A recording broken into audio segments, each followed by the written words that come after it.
estamos hablando de la cero prevalencia.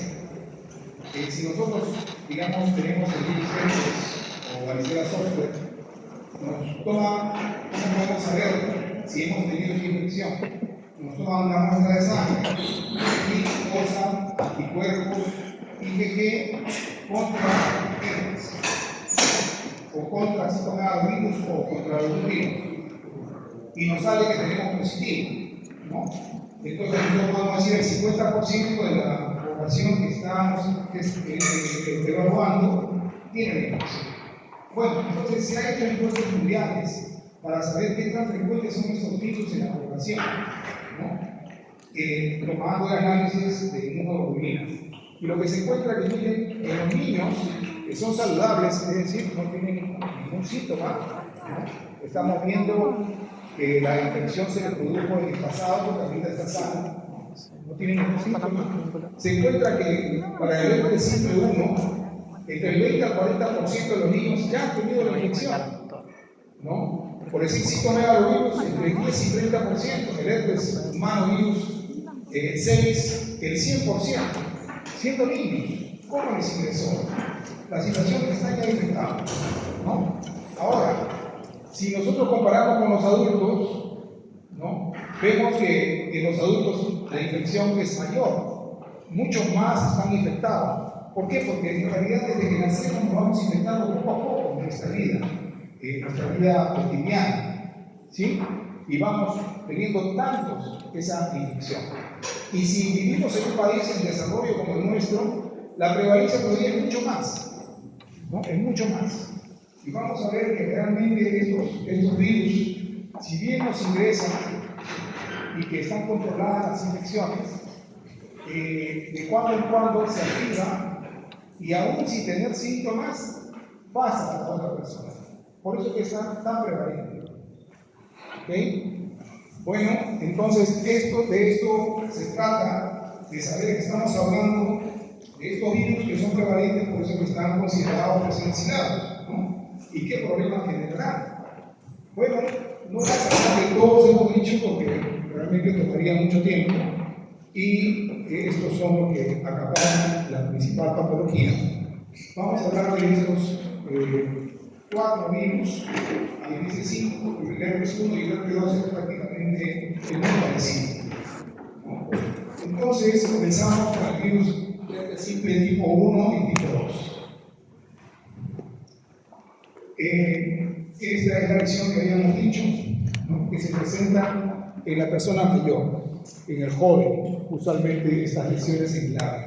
Pero es que recién ingresaba la infección a esta persona, no. Esta infección ingresó cuando la persona tenía probablemente la lactancia. Son niños que comienzan a llorar, a babear, tienen fiebre, tienen algunas ampollitas en la boca.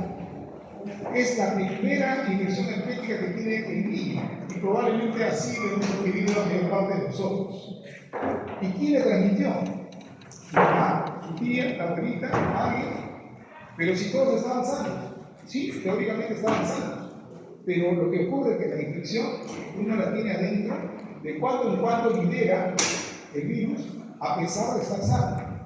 Es por eso que los niños hacen la infección, ¿no? Porque si no, sería muy perversa la persona que está en estas lesiones y va a buscar dañar al niño. No, es que es la forma que genera. Entonces, la enfermedad que genera la gingivostomatinitis herpética es la prima infección que la tenemos cuando somos bebitos o somos niños. ¿Okay? Y esa que estamos allá, vemos arriba, es la recurrencia, es un herpes latente. ¿Okay? Bueno, ese es el herpes el virus tipo 1. Y el virus tipo 2 es el que se localiza fundamentalmente produciendo el herpes genital, que se produce en el pene, en la vulva o en la región genital. Y el problema de ambos es que pueden recurrir, no pueden recurrir. Entonces, hay personas que les sale. ¿Por qué recurre? ¿No? Porque la persona se fiebre. A veces ocurre que se tiene fiebre y por calor le ha brotado esto. Es que en realidad el virus está ahí y estos son estreses que se producen y por lo tanto genera este rebrote. Puede ser por estrés mismo, ¿no? Puede ser por un trauma. Todo eso produce que se genere una activación. Hay otras complicaciones que también pueden dar, como mencionamos, que es la encefalitis. Todas estas de alguna manera no pasan más de ser una molestia temporal de unos 7 días. El problema se suscita cuando la persona es inmunosuprimida. Cuando la persona es inmunosuprimida, estas lesiones tienden a progresar, a hacerse úlceras gigantes, ¿no? Y no cierran, e inclusive el virus puede afectar otros órganos, ¿no? Pero en general es un virus que nos ingresa temprano y podemos tener recurrencias locales. Entonces, ¿qué características tiene este virus, herpes tipo 1 y el tipo 2? Es un alfa herpesvirus, es una subfamilia de los herpes. Probablemente no va a tomar eso en el examen, pero puede ser que le pregunten para el ENAM o para, si van a postular a España o a Estados Unidos, ¿no? Es una subfamilia. El virus herpes es exclusivamente del hombre, como hemos dicho, todos estos son exclusivamente del hombre. Y el herpes simple 1 ingresa en la infancia, como acabamos de mencionar, y el herpes virus 2, como ingresa por vía sexual, ¿no? Será pues cuando sea la persona joven y comienza a tener sus primeras experiencias sexuales. Lógicamente, es considerado una enfermedad muy sexual, ¿no? Y si una persona tiene muchas relaciones sexuales, probablemente puede tener más posibilidad de tener la infección y transmitirla después a su futura pareja, ¿no? Entonces, todos estos virus afectan principalmente a piel. Vemos que ocasiona una infección aguda, ¿no? La dermatitis herpética en el niño. Y después, ¿el virus qué hace? El virus se queda, no desaparece después de esta misma infección, y se queda en los ganglios sensoriales, y se queda allí a vivir con nosotros. Hay muchos gérmenes que se quedan a vivir con nosotros de por vida. Y uno dice, pero si estoy sano, es nuestro sistema inmune que lo controla. Vamos a seguir hablando de esto, van a ver que son muchos. ¿Okay? Bueno, y las recidivas se producen porque el virus se activa por alguna razón y sale del ganglio que produce la lesión. ¿Hay tratamiento para el virus herpes? Sí hay tratamiento, no vamos a hablar del cual, eso es lo que dan en clínica, pero vacunas, sin embargo, no hay. Bien. Aquí, esta es la gráfica que muestra lo que les estaba mencionando. Arriba a la izquierda es como el virus ingresa, ¿sí? Ingresa por el contacto con la piel, y ahí están los filetes nerviosos que están en verde, que recepcionan al virus, ¿sí? Y lo llevan hacia la médula, porque el filete nervioso va a llegar al asta posterior de la médula, que es la zona sensorial, y hay un ganglio ahí donde se va a quedar el virus. Y se queda en estado de latencia, la persona no tiene ningún síntoma, ninguna molestia, y así puede estar años. Y luego ocurre, como le digo, algún tipo de estrés, algún tipo de trauma, ¿no? Y nuevamente el virus sale de ahí y viaja por el nervio, y llega a la piel y produce la lesión, como esa lesión que decíamos que aparece en la boca, ¿sí? Eso no viene a ser más que una recurrencia. O la otra situación, como vemos abajo, que sigue el trayecto del nervio y no llega a producir lesiones, no llega a producir vesículas. Es asintomático, pero sin embargo hay descarga del virus. Es por eso que se transmite aún estando uno sin molestias, y es por eso que pasamos la infección y nos pasamos de estas infecciones tempranamente.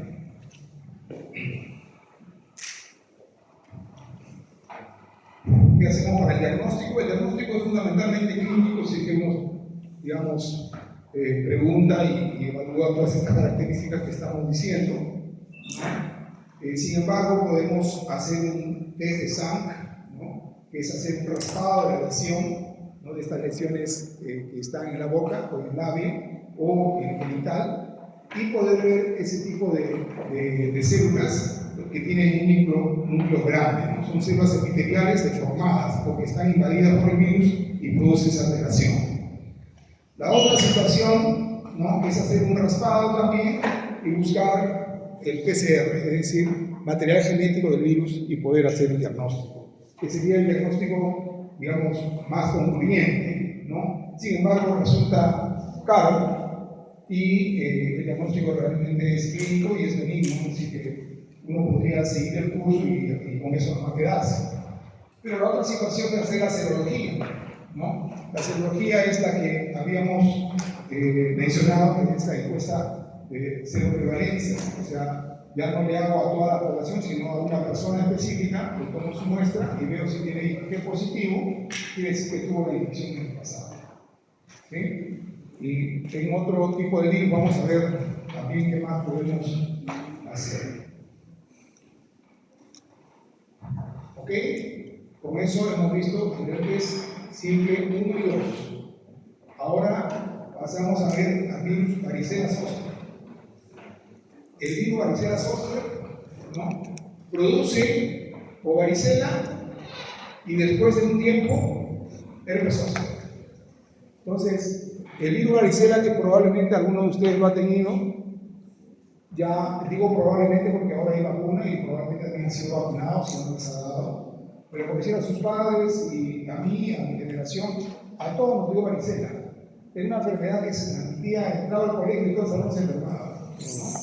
Entonces era muy frecuente. Entonces, ¿qué pasa? Que nosotros que hemos tenido varicela, el virus también se nos queda en esos lados sensoriales, ¿no?, que están acostados a la médula, y luego de 15, 20, 30, 50 años se reactiva por baja de inmunidad propia, por ser mayor, uno es mayor ya tiene menor inmunidad. Entonces se reactiva y produce el herpes zóster. ¿El herpes zóster qué cosa es? Es la varicela, pero localizada solamente en una dermatoma, en una área neurológica. Ese es el herpes zóster, es una varicela localizada. Entonces, aquí vemos que la varicela, que la da el niño, y abajo el herpes zóster, que sería esa varicela localizada en una sola área. Esa sola área puede ser una parte del tórax, de la pierna, pero también puede ser la zona facial y puede afectar el ojo y perder la visión, ¿no? Entonces tenemos ahí la varicela, es una erupción vesículo-papular, es decir, una vesícula dentro de una ronchita roja, y que puede producir algunas complicaciones como neumonía y encefalitis. En general es una enfermedad benigna. Sin embargo, yo no sé si también ustedes han escuchado esto que decían, es mejor que le dé la infección, estas eruptivas del niño, que cuando sea mayorcito. Cuando es mayor es más grave. Los papás buscan, o sea, cuando hay en un jardín, cuando uno se enferma, algunos papás buscan que se junten con el compañerito que se enferma y al final todos se enferman. Y Así dicen es. eso. Y es precisamente para evitar estas complicaciones. Si es un joven que hace una varicela, tiene más riesgo de hacer una encefalitis o una neumonía. ¿No? Entonces, es por eso que uno busca, se buscaba, bueno, ahora está la vacuna, tampoco ya vamos a buscar otra cosa, o sea, ya ustedes a lo mejor están vacunados, ¿no? Pero es lo que se buscaba, porque traía complicaciones de neumonía o la encefalitis y podría morirse el niño. Ahora, el herpes zóster, hemos dicho, es una varicela localizada, ¿no? Es una evolución en una dermatoma, sin embargo, pudiera ser diseminado. Si la persona es una infección inmunosuprimida, no solo se queda en esa zona, sino que salta al resto del cuerpo. Y las complicaciones, como hemos dicho en el herpes zóster, ¿qué es eso, no? La queratouveitis, que puede salir en la cara, afectar el ojo y uno perder la vista por algo corneal. Bueno, a propósito de esto, ahora hay vacuna para esto, ¿no? O sea, no solo la vacuna para la varicela, sino a la utilizada varicela, como sus papás, sus abuelitos, ¿no? Ahora, si una persona tiene más de 50 años, hay una vacuna que es contra el herpes zóster, o sea, contra la reactivación, ¿no? Y la reactivación es importante también esto, uno por la organización y otro es por el dolor que genera, ¿no? La consecuencia del herpes zóster en una persona mayor es que se queda con un dolor que cuando es en el ojo quieren sacárselo y los invalida, aparte de que ya están invalidados por su edad, para hacer sus tareas, y ese dolor puede durar entre 3 meses a un año, ¿no? Entonces, bueno, ahora hay la vacuna.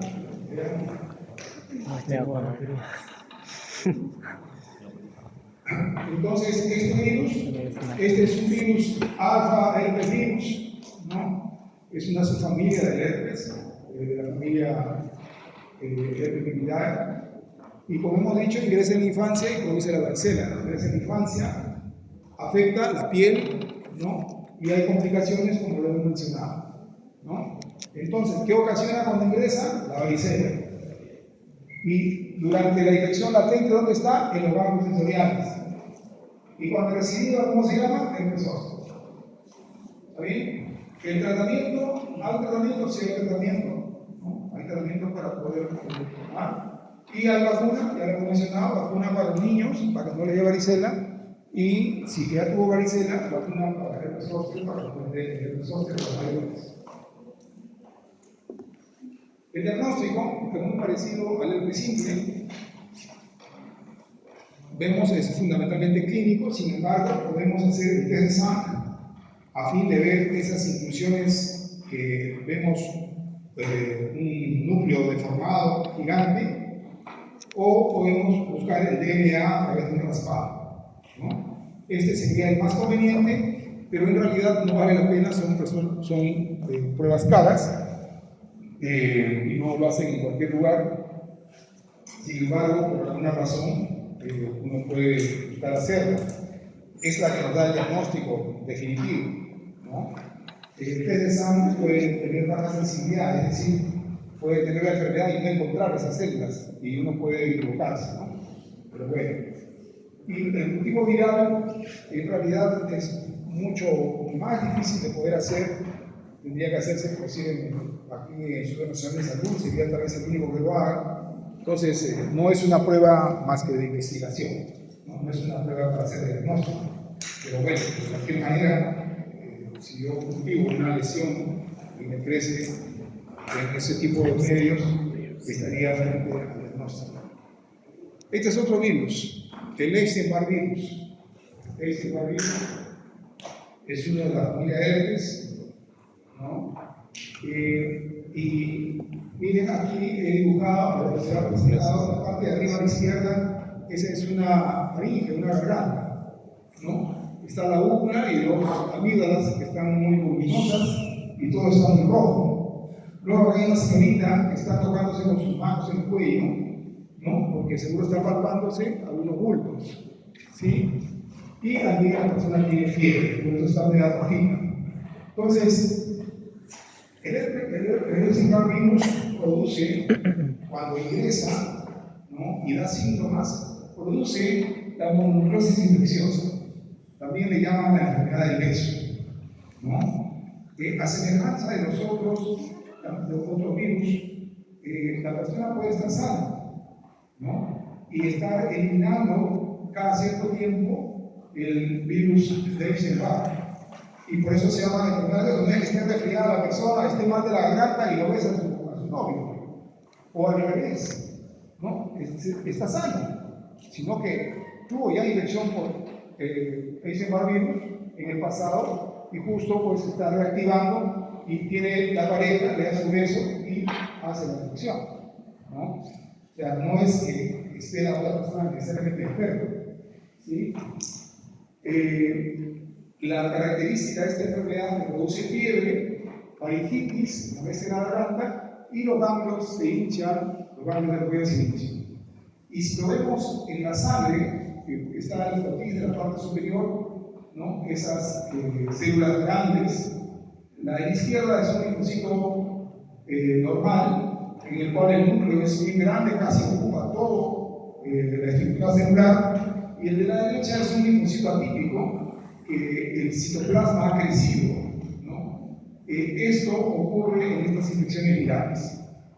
Entonces, en la mononucleosis infecciosa se caracteriza por tener faringitis, fiebre y linfadenopatía cervical, ¿no? Y en la sangre, linfocitosis atípica. ¿Por qué? Porque este virus no va a estar en los nervios ni en los ganglios sensoriales, sino su célula de excelencia es el linfocito, y ahí se mete.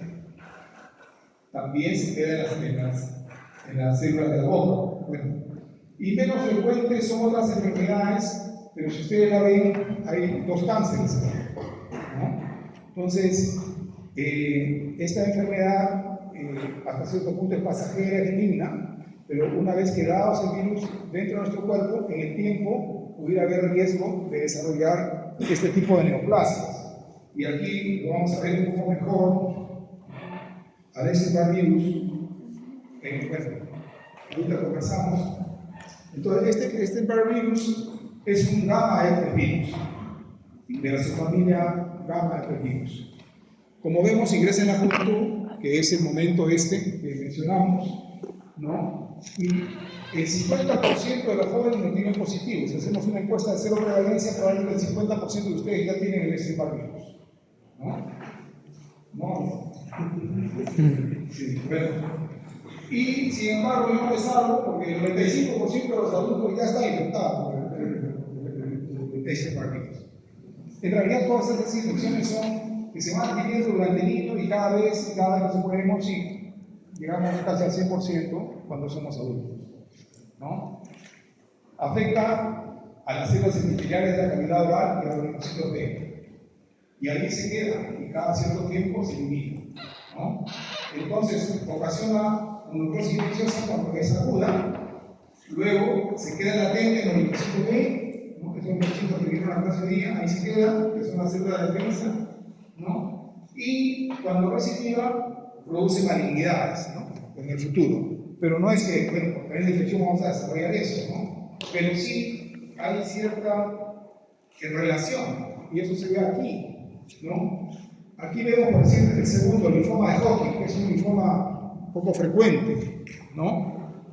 Miren, el 50% de ellos en las piezas histológicas del cáncer de linfoma encuentran al virus Epstein-Barr, ¿no? O sea, sacan el tumor, lo cortan, lo analizan y hacen sus misiones correspondientes y encuentran al virus de Epstein-Barr. Da la impresión de que es el responsable de producir el cáncer, ¿no? Porque no encuentran otros virus. Pero hay otras personas que tienen linfoma y no tienen el virus de Epstein-Barr. Pero bueno, el 50% de todo el linfoma lo tiene. Entonces, hay esa sensación, o ese concepto, de que de todas maneras el virus algo ha tenido que ver en este desarrollo de ese tipo de linfomas. Pero no solo en ese, hay linfomas de células B, carcinoma nasofaríngeo, cáncer de estómago, linfoma de Hodgkin, ¿no? Entonces, en todos ellos se encuentra una prevalencia importante del virus dentro del tumor. Y hay otros tumores que son más raros, ¿no? Nosotros sabemos, si ustedes han escuchado por el periódico, los tumores más frecuentes son cáncer de mama, cáncer de útero, cáncer de próstata, cáncer de pulmón, ¿sí? Bueno, estos son mucho más raros, no son muy frecuentes, pero cuando se saca ese tumor y se analiza, por decir, tienen el 100%, el 90%, el 100%, el 90%, el 70%, se encuentra el virus dentro, ¿no? Entonces, a este virus se le relaciona bastante con neoplasias relacionadas a la infección crónica que se tiene en el linfocito B. Ahora, ¿cómo diagnosticamos? El diagnóstico se hace con una prueba que se llama anticuerpos heterógenos. ¿Cómo es esto? Bueno, nuestros maestros, anteriormente no tenían mucha, bueno, la ciencia iba evolucionando y trataban de buscar formas de diagnóstico y formas de tratamiento, ¿no? Y acá encontraron una forma de diagnosticar esta enfermedad en la cual sacaban el suero de la persona, ya nuestra sangre la separan y dejan el suero, y lo enfrentaban a glóbulos rojos de caballo, de carnero, de ovejas, ¿no? Y veían que se aglutinaban los glóbulos rojos, ¿no? Entonces decían, ahí hay anticuerpos que se tienen contra la enfermedad, pero de alguna manera los está aglutinando esos glóbulos rojos. O sea, esta no es una prueba específica de antígeno anticuerpo específico, sino es un anticuerpo sí natural que tenemos contra los glóbulos rojos que de alguna manera podrían, digamos, parecerse a lo mejor a virus o a alguna cosa. Esto podría ser mejor explicado desde el punto de vista ya bioquímico, inmunológico, pero entonces es una prueba de aglutinación, pero que no es específica antígeno-anticuerpo, pero que es tremendamente valiosa porque a pesar del tiempo es la prueba más barata y que es altamente sensible. De tal manera que podemos diagnosticar a una persona que tiene su mononucleosis infecciosa, le tomamos su suero y le hacemos esta prueba de anticuerpos heterófilos, es decir, sacamos su sangre y le enfrentamos a los glóbulos rojos de caballo, de carnero, y si aglutinan, es positiva. Y si es positiva, tiene la enfermedad. Aquí podrán ver en este gráfico, ¿no?, que entre las primeras 2 semanas que está el cuadro clínico de la mononucleosis, los anticuerpos heterófilos están presentes. ¿Sí? No son anticuerpos específicos. El resto de curvas sí son anticuerpos específicos contra el FK y que también puedo diagnosticar a través de eso. Pero sin embargo resultan más caros, ¿no? Entonces, una prueba de anticuerpos heterófilos es suficiente para hacer el diagnóstico. Sin embargo, si esta prueba saliera negativa, ya paso a hacer las otras pruebas, ¿no? ¿Sí? Y eso es posible que salga negativa, sobre todo si este virus sale en niños, ¿no? Ocurre en niños, que no es lo usual, ¿no? Hemos dicho que usualmente estas pruebas, esta enfermedad es más adolescente. Y estas son las pruebas de anticuerpos, ¿no?, que podemos ver arriba a la izquierda, ¿no?, que son IgM contra el antígeno, contra la cápside viral. IgM contra la cápside viral e IgG contra la cápside viral. Habíamos visto que la cápside es esa parte del virus que eran medias rectangulares, triangulares, esa es la cápside, ¿sí? Entonces, el cuerpo provoca o produce anticuerpos IgM o IgG. Los anticuerpos IgM siempre nos indican una enfermedad aguda, ¿no? Y los anticuerpos IgG nos indican o una enfermedad pasada o una enfermedad aguda. Aquí vamos a ver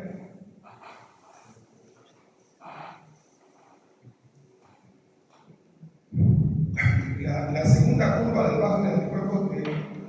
Ahí vemos cuando principal está la IgM, ¿sí?, cuando está presente es enfermedad aguda nada más, pero la IgG se presenta y queda por largo tiempo, ¿no?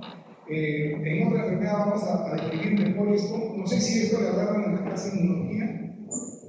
Ahora lo vamos a ver en otro virus, porque todos más o menos se relacionan en la interpretación de los anticuerpos. Entonces entramos a citomegalovirus. Citomegalovirus es igualmente un virus de la familia R, es muy prevalente. Generalmente cuando ingresa pasa desapercibido. O de lo contrario, la persona puede tener un cuadro viral que dura 2 o 3 días y se fue. Esto es cuando los papás o el doctor les dice, tiene una virosis, ¿no? Tiene un cuadro viral de 2 o 3 días y pasó, ¿no? Y no se sabe qué cosa fue. Algunas veces ha podido ser citomegalovirus, ¿no? Entonces hay una infección primaria que es de esa forma, y lo que sí es delicada es cuando esta infección afecta a los inmunosuprimidos, a personas con SIDA o personas trasplantadas, ¿no? Puede ser de cualquier, y afecta a diferentes órganos del cuerpo. Lo que aquí es importante en toda la clase, sobre todo en este virus, es que este virus sí tiene un gran riesgo de dañar al bebé si es que la madre se infecta durante el embarazo. Miren, nosotros no hemos hablado de eso, estamos hablando de esto. El citomegalovirus, al margen de ser importante por otras razones, es la infección congénita más frecuente que puede tener la madre o el niño y adquirida durante el embarazo. Este citomegalovirus es un beta-hemofilidae, ingresa en la infancia, como mencionamos, y después puede haber inclusive reinfecciones, ¿no? El 100% casi de los adultos ya tenemos la infección por citomegalovirus, ¿no? Afecta también a los linfocitos B, pero a su vez otro tipo de células también, como son los monocitos y las células epiteliales, que ocasiona una infección aguda subclínica, como mencionamos, ¿no? Puede ser un cuadro febril, corto o nada. Y lo más importante es la infección intrauterina, que puede producir. La infección intrauterina puede ser también toxoplasma, que también ocasiona problemas al bebé, pero de lejos, citomegalovirus es la más frecuente. También rubiola puede dañar al bebé, pero la más frecuente de todas es citomegalovirus. Estoy repitiendo eso porque seguramente vamos a ver más. Ok, y luego, miren, en la infección latente igualmente tiene intermitentes descargas virales. Es decir, nosotros podemos tener, como que estamos mencionando ahí, que el 100% de los adultos ya tenemos la infección, o sea, cada cierto tiempo estamos eliminando cierta cantidad de citomegalovirus y por lo tanto podemos transmitir a otras personas. ¿Cierto? Es por eso que son prevalentes, ¿no? Y cuando recidiva, digamos, es una persona por hacer los trasplantes, ¿no? La persona tiene el virus latente, pero yo voy a trasplantar. Entonces voy a ponerle otro órgano a esa persona y puede rechazar mi cuerpo. Entonces tengo que, para evitar eso, bajar la defensa. Lo inmunosuprimo a la persona. Le doy tratamiento que le baja la defensa para que no rechace el trasplante. Pero al bajar la defensa, mi citomegalovirus puede activarse, ¿no? Entonces, una de las primeras pruebas es hacer una serología a esa persona para ver si tiene el citomegalovirus o no. Si no lo tiene, es fabuloso, ¿no? Pero si lo tiene, no cabe la posibilidad de estar atento para tratarlo apenas tenga fiebre durante los días después del trasplante. Pero sin embargo, puede ser que yo no tenga, digamos que voy a hacer el trasplante y no tenga citomegalovirus, pero quien me va a donar ese órgano que viene a mí puede venir con citomegalovirus. Entonces tengo que buscar hacer un descarte de citomegalovirus en esa persona. Entonces busco su inmunoglobulina G, o sea, hago una prueba serológica. Ahora puede ser que ninguno de los dos venga, y sin embargo la persona tiene citomegalovirus. ¿Y por qué puede hacer citomegalovirus? Porque esta persona a lo mejor se quedó anémica y le pasa una transfusión de sangre, ¿no? Y esa transfusión tiene citomegalovirus. O sea, uno de los problemas más grandes de los trasplantes, el rechazo de los trasplantes, es la infección por citomegalovirus, ¿no? Por otra parte, si es una persona que tiene SIDA, es decir, la adquirió de niño, el citomegalovirus, ¿no? Y pues ya tiene 30 años y ahora le bajan las defensas y comienza a aparecer el citomegalovirus. El citomegalovirus es muy especial y muy suprimido porque puede afectar el ojo, el cerebro, las glándulas suprarrenales, el hígado, ¿no? Que puede ser varias enfermedades, pero también puede ser citomegalovirus. Entonces, es un reto para el diagnóstico, sí. Y es un reto para el diagnóstico porque las otras son más fáciles de diagnosticar por su clínica, pero este no. Produce alteraciones que pueden semejar una hepatitis viral, puede semejar una encefalitis por herpes de otro tipo o bacteriana. Miren, el citomegalovirus, estas fotitos son, bueno, por técnicas especiales, permite reconocer al virus en sus diferentes capas, ¿no? Estamos viendo realmente la parte central del neurocápside, después el tegumento y después la envoltura. La envoltura es una partecita de la membrana celular donde estuvo este virus previamente. Aquí, solamente para ver cómo va presentándose por las diferentes artefactos, cómo son las características. Y aquí nuevamente insistimos, citomegalovirus y la preocupación con la gestante, ¿no? Entonces la gestante puede, el problema de la gestante es fundamentalmente cuando es una infección por primera vez. Aquí podría ser parecido a lo que decía el compañero, ¿no? Que si nos da citomegalovirus, mejor que nos dé de niños, ¿no? A una jovencita, ¿no? es mejor que haya tenido un citomegalovirus y llegar al embarazo y haya un citomegalovirus, ¿no? No adquirir el citomegalovirus durante el embarazo, ¿no? Pero eso no lo sabemos.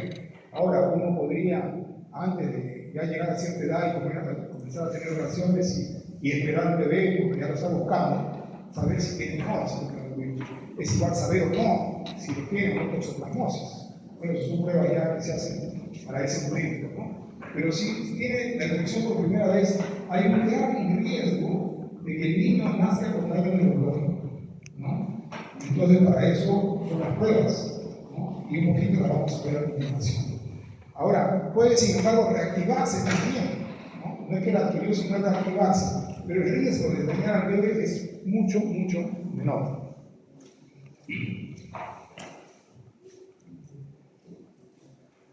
Y acá podemos ver cómo se mueven las curvas, y esto vale para todos los virus que hemos hablado en relación a la interpretación de la IgM e IgG, ¿no? Miren, cuando es una infección aguda, aquí, ¿no? Tenemos la IgM, solamente se eleva ahí de manera significativa y rápida, ¿sí? Durante la fase aguda. Entonces, tener IgM de esa forma nos indica que la persona tiene una infección aguda. Ahora, la IgG puede estar positiva ahí, como puede estar positiva en los estadios latentes, ¿no?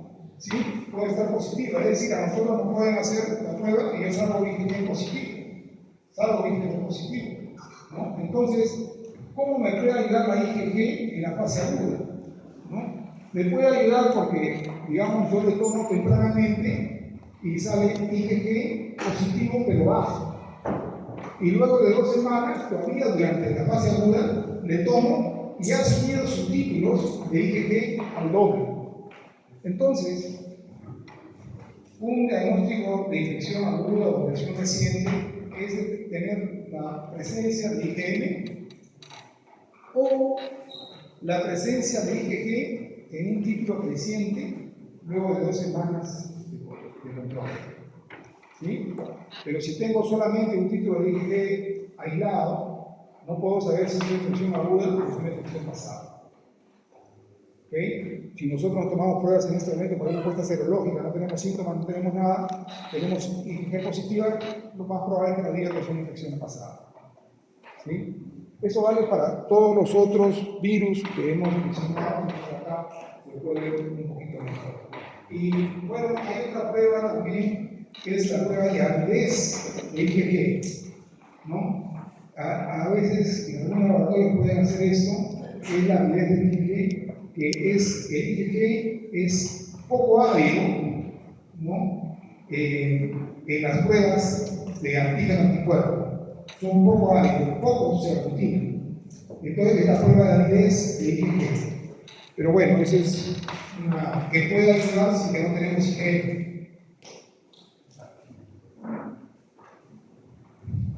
El diagnóstico en realidad es complejo porque como se puede reactivar el virus, ¿no? Podemos tener nosotros en nuestro interior a veces de cómo poder saber, ¿no? Si este virus está generando enfermedad o no, ¿no?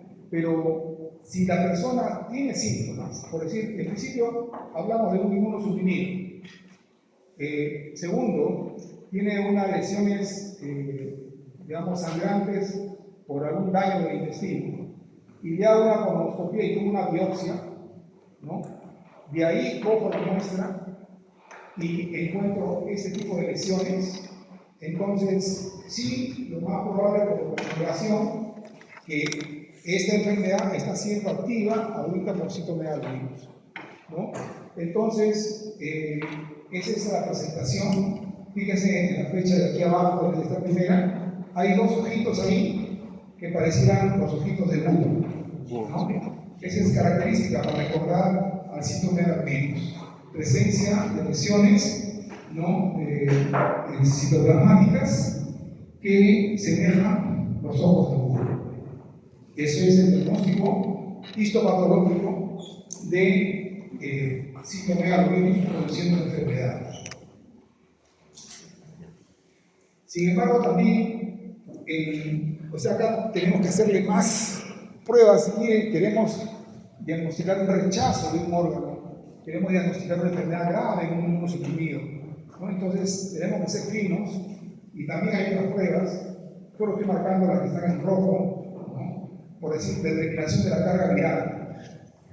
O sea, nosotros podemos tener de cuando en cuando alguna cantidad de virus que da vuelta. Y si yo determino que tiene, pero es pequeña cantidad, probablemente no haya problema. Pero si está en alta cantidad, sí esté activo el virus y está ocasionando enfermedad, ¿no?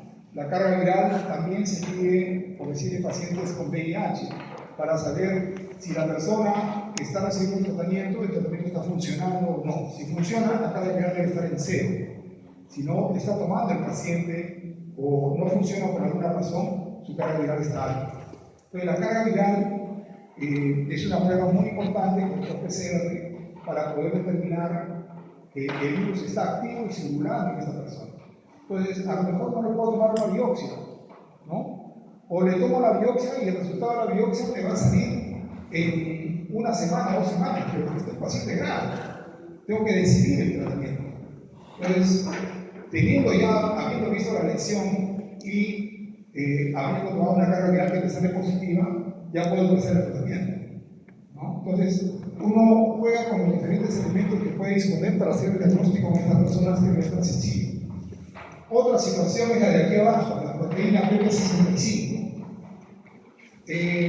Habíamos dicho que el virus en su DNA produce la estructura viral. Es decir, tenemos varios componentes en virus. En el caso de VIH hay un componente que es el P24, que lo van a ver después cuando lleven su curso, que nos permite hacer el diagnóstico de VIH. Bueno, el citomegalovirus tiene una partícula que se llama PP65. Y esa partícula, o sea, no se detecta todo el virus, sino es una partecita del virus. Y esta partecita del virus uno la puede detectar que está circulando en la persona. Pero si uno la detecta, también, y si los ciclos son altos, uno puede decir que el virus está ahí. Entonces uno se vale de diferentes elementos para poder hacer el diagnóstico en este tipo de personas. O también la inmunohistoquímica. La inmunohistoquímica es el tejido, lo colorea, ¿no?, con anticuerpos monoclonales para poder resaltar el tipo de lesiones, ¿no? Y esto es algo que ayuda a todos los estudios sistematológicos a precisar el diagnóstico en relación al tipo de tejido que estamos viendo. Entonces, para los inmunosuprimidos es un reto el diagnóstico, ¿sí? Y acá vemos que porque da diversas formas clínicas, entonces uno tiene que mezclar tanto las características clínicas como la isomatología, las pruebas serológicas o las pruebas para detectar la carga viral. Ok, bueno, creo que ahí llegamos. Lo que es un poquito complejo hablar de varios virus a la vez, pero si pudiéramos resumir, tenemos lo siguiente, ¿no? Que los virus herpes son muy prevalentes, afectan fundamentalmente la piel, mucosas, ¿no? Y que estos tienen tratamiento, ¿no? Si es herpes 1, da fundamentalmente en la cavidad oral, y herpes 2 es genital, ¿no? Generalmente, en el 90%, pero pudiera ser al revés, ¿no? Porque por las relaciones sexuales genito-orales pudiera ser que un herpes oral contagie un herpes 1 a nivel genital, o al revés, un herpes 2 afectar la cavidad oral. Pues, sin embargo, esto no es mayor problema. El problema son las recurrencias que pueden molestar mucho a las personas, sobre todo si son lesiones a nivel genital, ¿no? El virus varicela zoster que afecta al niño y luego aparece nuevamente en el mayor por haber disminuido la inmunidad. El Epstein-Barr virus que afecta al linfocito B, ¿no?, y que produce la mononucleosis infecciosa, que no necesariamente la persona tiene alguna lesión en la cavidad oral, pero sí se excreta por saliva y uno puede, a través del peso, producir la infección y que se relaciona en el tiempo aparentemente a la presencia de cánceres, ¿sí? Y el citomegalovirus, que su importancia trascendental reside en que está vinculado muy frecuentemente a transmisión congénita, citoplasmática sistémica, y para eso bueno, requiere pues, conocer muy bien esto de los anticuerpos y determinar la infección aguda y su vinculación con las personas marcadamente inmunosuprimidas, como son los transplantados y las personas con SIDA, ¿no? Entonces disponemos de las pruebas serológicas para determinar IgM y IgG, y en la actualidad las pruebas de PCR cuando sean necesarias, ¿no? Y que estas pruebas de PCR sí son definitivas, ¿no? Porque el PCR es detectar una fracción del virus, ¿no? Que se amplifica y uno puede decir que está el virus. Pero bueno, hay situaciones en las que tenemos que pedirla, especialmente con infecciones con citomegalovirus o con citocinas. Bueno, eso es todo lo que llevamos.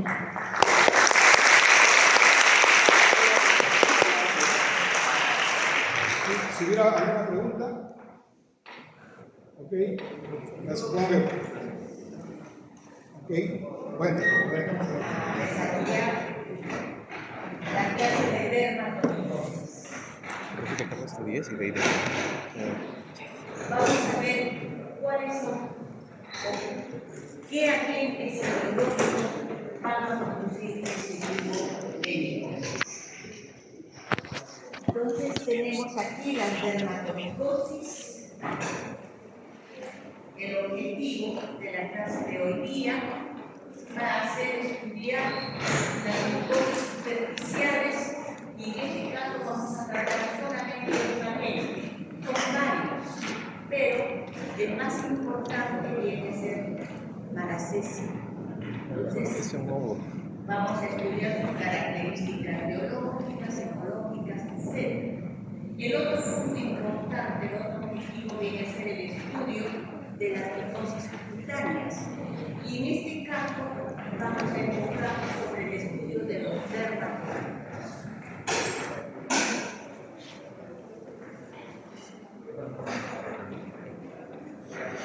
Entonces, ¿qué vienen a ser las dermatomicosis? La dermatomicosis es una enfermedad producida por hongos. Es una de las enfermedades micóticas más importantes dentro de la dermatología. Es una micosis cosmopolita o cosmopolita. La podemos encontrar en cualquier lugar siempre y cuando haya un ambiente cálido y húmedo. Entonces, con esas condiciones, estos hongos se van a desarrollar muy bien. Estos hongos, los hongos que producen dermatomicosis, pueden afectar el tegumento superficial, incluyendo anexos como los pelos, la piel, las uñas, etc. Pueden ser causadas por hongos filamentosos y levaduras. En la clase de generalidades les deben haber explicado que los hongos presentan dos morfologías. Una morfología unicelular formada por estructuras redondas con pequeños brotes que vienen a ser las levaduras, y otras estructuras constituidas por filamentos largos que pueden ser talicados o no talicados, denominadas hifas, H-I-F-A-S. Entonces tenemos hongos filamentosos y levaduras. La etiología varía según la zona geográfica. Los hongos pueden presentarse, pueden ser endémicos de determinados lugares, y hoy día nosotros vamos a tratar principalmente los que se encuentran en nuestro medio.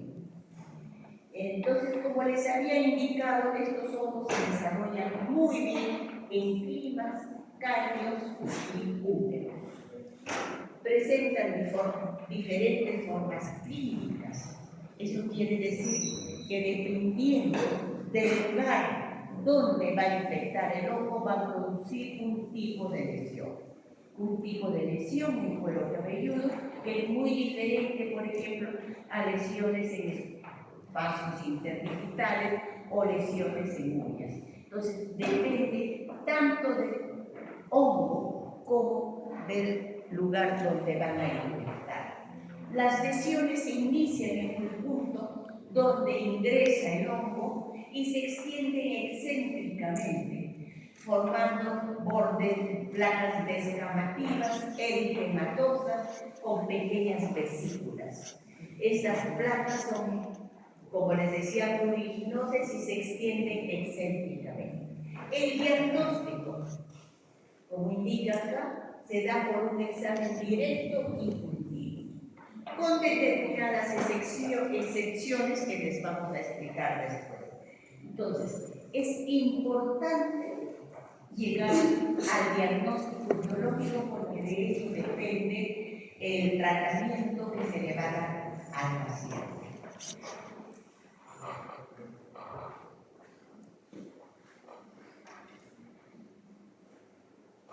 Entonces tenemos aquí las dermatomicosis y se clasifican en dos grupos importantes. Tenemos así la micosis superficial, que se va a presentar pues en la epidermis, una enfermedad importante, la malacesiosis. Dentro de esta enfermedad tenemos una que es muy común, la pityriasis versicolor producida por malacesia, especies de malacesia. Las micosis cutáneas, las más profundas, se presentan aquí en la dermis, y la micosis viene a ser la dermatofitosis o tiña, dependiendo del lugar donde el hongo infecta, se dice tiña del cuero cabelludo, de la piel sin vello, uñas, etc.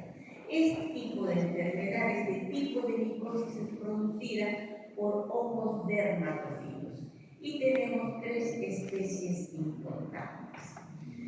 Me indicaron que solamente vamos a listar malacesia y dermatofitos, pero no podemos dejar de lado que las micosis cutáneas también son producidas por especies de cándida. Una especie muy importante es la cándida albicans, una levadura que forma parte de la microbiota normal de la piel y de las mucosas del humano. Entonces, estos hongos también pueden producir micosis cutáneas en la piel, membranas y uñas. Y entonces esto lo vamos a ver probablemente después, pero hay que tomarlo en cuenta. Bien, entonces, ¿qué viene a ser una micosis superficial? Ya casi lo hemos mencionado, una micosis que se limita a la capa más externa de la piel. Y también lo podemos encontrar en la región suprafolicular de los pelos, ¿no? Entonces, es una lesión muy superficial y dentro de este tipo de lesión de micosis vamos a estudiar a nosotros al género Malacesia. Aquí tenemos su clasificación taxonómica, pero vamos a estudiar a Malacesia. Se dice que Malacesia está constituida por levaduras lipofílicas, es decir, levaduras que tienen afinidad por los ácidos grasos. Forman parte de la microbiota normal de la piel de individuos sanos, de la piel humana, y se encuentra en un 75 al 98% de individuos sanos, ¿no? Entonces, esto es bien importante. Esto quiere decir que el 98% de este grupo tiene, pues, formando parte de su microbiota normal, a la malacesia, a las levaduras de malacesia. Se conocen 18 especies lipodependientes. Solamente hay una especie, que es la Malacesia pachydermatis, que desarrolla fácilmente en el medio de cultivo, no necesita de ácidos grasos. Estos microorganismos entonces son muy exigentes en sus requerimientos nutricionales. Como les decíamos, necesitan ácidos grasos de cadena media, de cadena larga, como fuente de carbono. Y tenemos aquí, por ejemplo, no se ve muy bien, pero filamentos, hifas, levaduras, aquí sí se ve mucho mejor, a las hifas, a las levaduras, características de este género. Estos microorganismos tienen como característica que morfológica, desde el punto de vista morfológico, fisiológico y bioquímico, son similares y son muy diferentes de otros géneros de levaduras. Cuando digo Malassezia, ese es un género, digo Cándida, ese es otro género, y cada género tiene sus respectivas especies. Presentan forma de levadura en forma saprofitaria.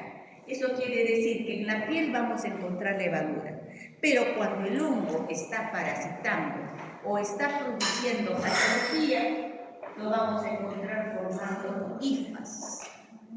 ¿Ya? Entonces eso es característico y por eso se dice que son hongos dimórficos. No todos los hongos son dimórficos, es decir, dimorfismo quiere decir que presentan las dos formas. Los hongos son o bien levaduras o bien filamentosos, mejor dicho, que presentan hifas.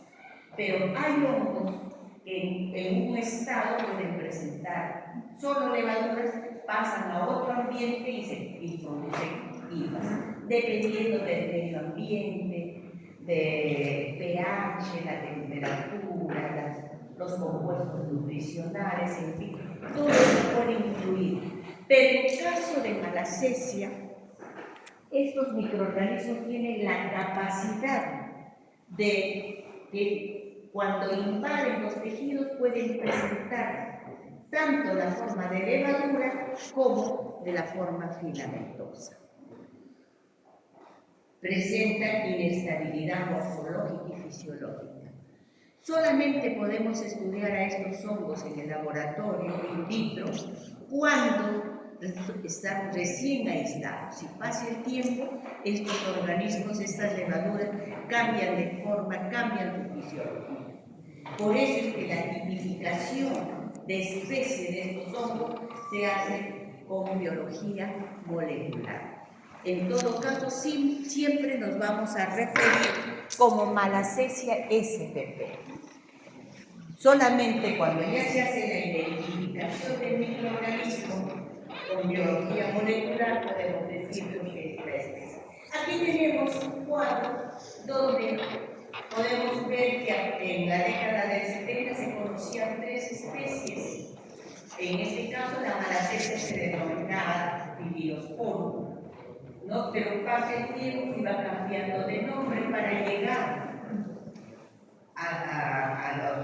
a partir del 90, que ya empieza a estudiarse a nosotros desde el punto de vista molecular y ya tenemos 17 especies identificadas, especies lipodependientes y una no lipodependiente. Bien, entonces estudiemos un poco más a Malassezia. Ya habíamos mencionado que estas levaduras son lipodependientes comensales de las áreas del cuerpo ricas en glándulas sebáceas. Entonces nosotros nos ponemos a pensar qué zonas de la piel tienen gran cantidad de glándulas sebáceas y entonces pensamos en la cara, en el cuello, en la región retroauricular, tórax anterior, posterior, parte superior de los miembros, en los miembros superiores, en fin. Ya tenemos una idea dónde vamos a encontrar a estas levaduras. Si existen factores predisponentes, entonces se presenta la enfermedad, se presenta la micosis, a la cual le denominamos malasseziosis. Esta enfermedad, esta micosis, puede presentar patologías cutáneas como la pitiliasis versicolor, foliculitis o dermatitis seborreica. Ahora, en los últimos años también se ha informado que la presencia de estos hongos produciendo patologías sistémicas. Entonces, estas levaduras se vuelven organismos emergentes y se ha encontrado produciendo fungelias en neonatos y en pacientes hospitalizados.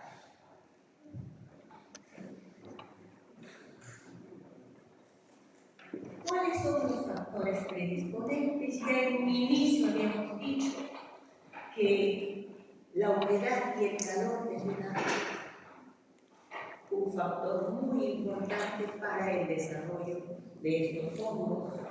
Tenemos la depresión de la inmunidad celular, factores genéticos, inmunosupresión, factores fisiológicos como la diabetes, por ejemplo, oclusión de las glándulas sebáceas, de los folículos pilosos, son factores que predisponen a que estos microorganismos se desarrollen y produzcan enfermedad.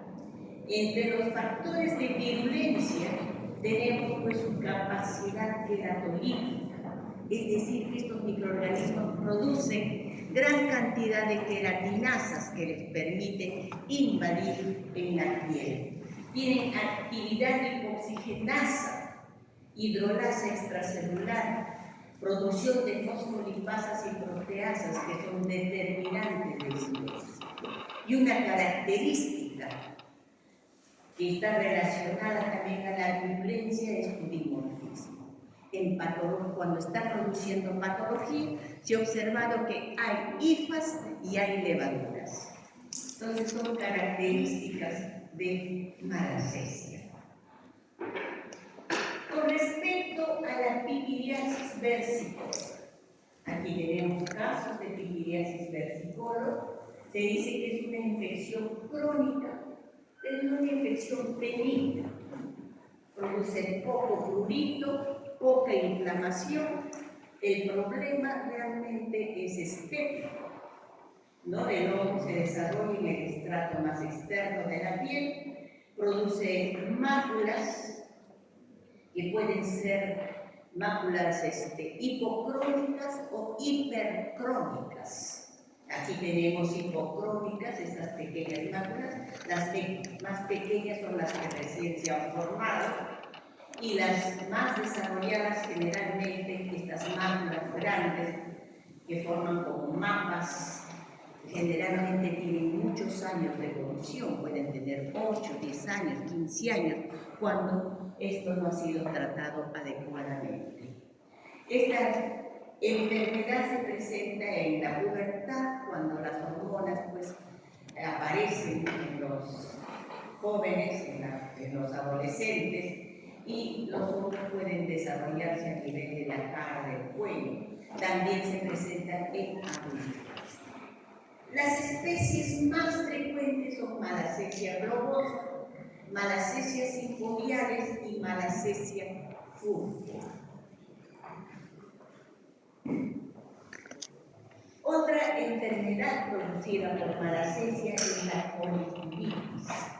Esta enfermedad se puede presentar en cara, en el tronco, en los brazos, en las piernas, ¿no? Entonces, miren ustedes, se caracteriza por presentar pues, pápulas pruriginosas, pustulosas.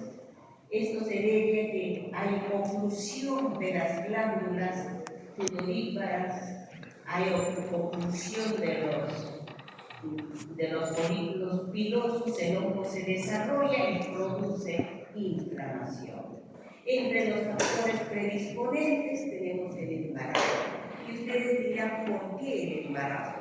Ustedes saben muy bien que hay cambios hormonales en un embarazo y por consiguiente también hay producción de glucógeno. Y el glucógeno es un buen alimento para los hongos. Y eso hace de que se desarrolle y prolifere con mayor facilidad. En casos de leucemia, de cáncer, de sida, algo aquí importante, diabetes. Les voy adelantando, a los hongos les gustan mucho los carbohidratos, y un carbohidrato en especial que es la glucosa, porque la puede absorber directamente. No tiene que hacer que sus enzimas actúen sobre el carbohidrato. En este caso la glucosa la absorbe mucho. Por eso es que los diabéticos fácilmente se enferman con hongos. Entonces, el uso de antibióticos de amplio espectro, los antibióticos antibacterianos no afectan a los hongos, pero sí pueden eliminar a la microbiota bacteriana normal, permitiendo que los hongos invadan. Entonces ya hemos hablado de la oclusión, de las glándulas, del folículo que permite que el hongo se desarrolle produciendo la enfermedad. También tenemos la dermatitis seborreica, que se caracteriza por una descamación e inflamación de zonas donde hay abundantes ácidos grasos, ¿no? Entonces, miren ustedes este tipo de lesiones que puede inclusive bajar por el borde por la frente, le puede encontrar en el cuello, en fin. Otro punto importante es la caspa. Estos hongos pueden proliferar en el cuero cabelludo y estimular a la producción, a que el hongo produzca una descamación de la piel, ¿no? Entonces una reacción poco inflamatoria, es benigna, pero produce mucha molestia por lo estético, ¿no es cierto? Entonces aquí también en pieles seborreicas el hongo se desarrolla fácilmente, produciendo este tipo de lesiones. Se presenta en 3 a 5% de adultos jóvenes y casi el 83% en pacientes con VIH. No hay que olvidar de que estos hongos también son considerados emergentes porque pueden producir infecciones sistémicas como las pulmonías. Muy bien, ¿cómo llegamos al diagnóstico? Bueno, clínicamente se sospecha de que es una malacesiosis, es una pitiriasis, ¿no? Entonces, pero hay que confirmarlo, tenemos el diagnóstico diferenciado con otras enfermedades. Entonces, ¿qué tenemos que hacer? Seleccionar al paciente y decirle, ¿está utilizando antibióticos o no? Ese es un punto muy importante en el diagnóstico en microbiología, sea para bacterias, sea para hongos, ¿no? Si el paciente está utilizando antibióticos antifúngicos, sean cremas, sean lociones o antifúngicos por vía sistémica, esta debe ser suspendida. Ese es un punto importante, porque si al paciente se le toma la muestra cuando esté en tratamiento, vamos a tener un falso negativo. Y el tratamiento contra hongos no es tan fácil como en bacterias. En bacterias a los 7-8 días la enfermedad pues pasa, cura, ¿no? Pero en el caso de los hongos, si no hacemos bien el diagnóstico, el hongo se va a quedar ahí por mucho tiempo. Y el tratamiento no es de 6-7 días, a veces tiene que ser 3-4 semanas, dependiendo de la lesión. Si son uñas, por ejemplo, tiene que pasar 3, 4, 5, 6 meses, pero hay que hacer bien el diagnóstico etiológico. En caso de malacesia, ¿qué es lo que hay que hacer? Sugerir al paciente de que ese día no se haga un aseo profuso, que no frote la lesión, porque sabemos muy bien que son lesiones donde el hongo desarrolla pues, el estrato más externo, ¿no? Entonces, ¿qué tenemos que hacer? Se puede primero hacer un raspado, un pull de las lesiones, raspado de todas las lesiones, las cuales se recepcionan en una placa PET. O bien, se puede utilizar un trozo de cinta scotch, de cinta adhesiva de 2-3 centímetros, colocarla sobre la lesión y luego trabajar con esas muestras. ¿Cómo vamos a trabajar? Si tenemos muestras, por ejemplo, de escamas, ¿qué es lo que vamos a hacer? Tenemos que utilizar obligatoriamente el hidróxido de potasio. ¿Qué es el hidróxido de potasio? Es un reactivo que permite digerir la queratina, disolver la queratina y la mucina que se pueden encontrar en las muestras. Entonces, al disolver la queratina, nos va a permitir observar bien a los hongos, ¿no? Siempre vamos a hablar del hidróxido de potasio, ustedes ya lo están conociendo. Entonces, se coloca una gota de hidróxido de potasio sobre una lámina por objeto, una pequeña porción de la muestra se cubre con una laminilla y se observa el microscopio. En caso de la cinta adhesiva, esta se va a colocar sobre una gota de azul de lactofenol y también se lleva al microscopio. Con respecto al azul de lactofenol, les voy adelantando también. Es el colorante más usado para observar a los ojos.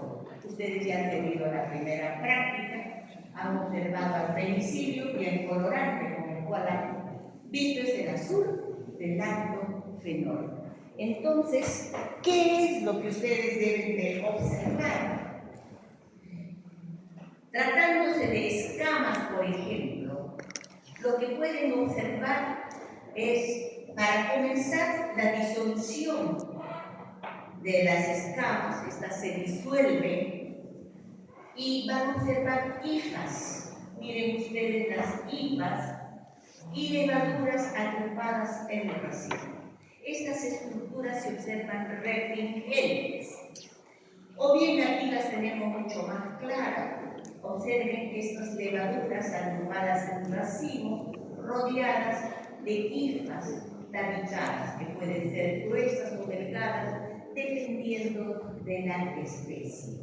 Con el azul del lactofenol se pueden observar mucho mejor. Miren ustedes las hifas entrecruzadas y las levaduras. Ahora, las levaduras pueden variar en cuanto a forma, pueden ser bien redondas, pueden ser ovaladas, los filamentos pueden ser cortos, pueden ser largos, depende de la especie. Pero esta característica es típica de Malassezia y eso da lugar a que se pueda hacer el diagnóstico, solo en este caso un diagnóstico por examen directo, informando que se observan hifas y levaduras agrupadas en racimo que identifican a Malassezia spp. Les había dicho que el diagnóstico de las dermatomicosis se hace por examen directo y cultivo. Esta es una excepción. Ya con el examen directo, con estas características, estamos informando que se trata de Malassezia spp.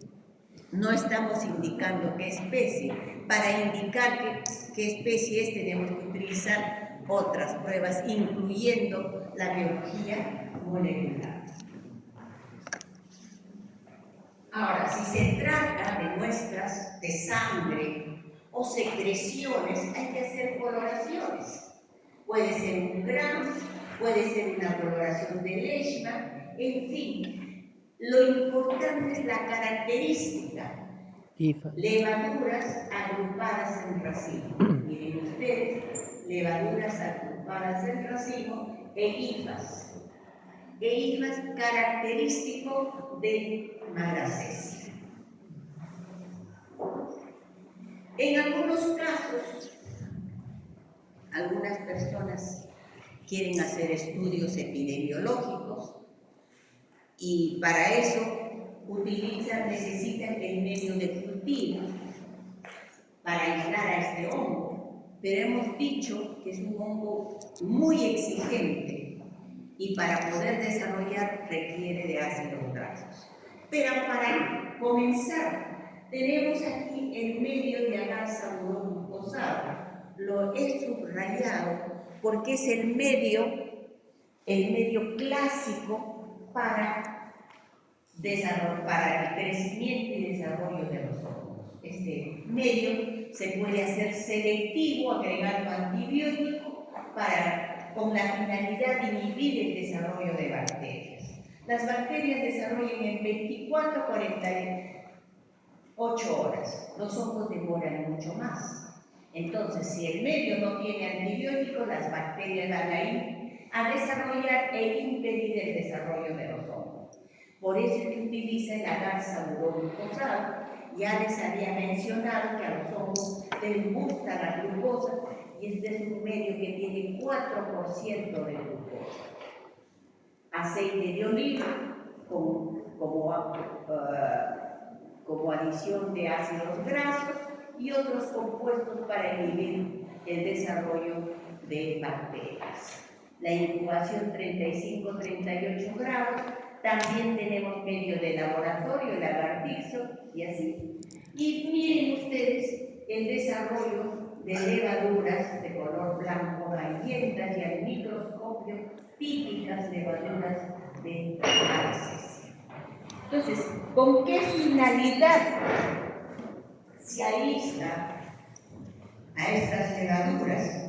Con la finalidad de hacer, pues, de determinar qué Malassezia es, qué especie de Malassezia tenemos.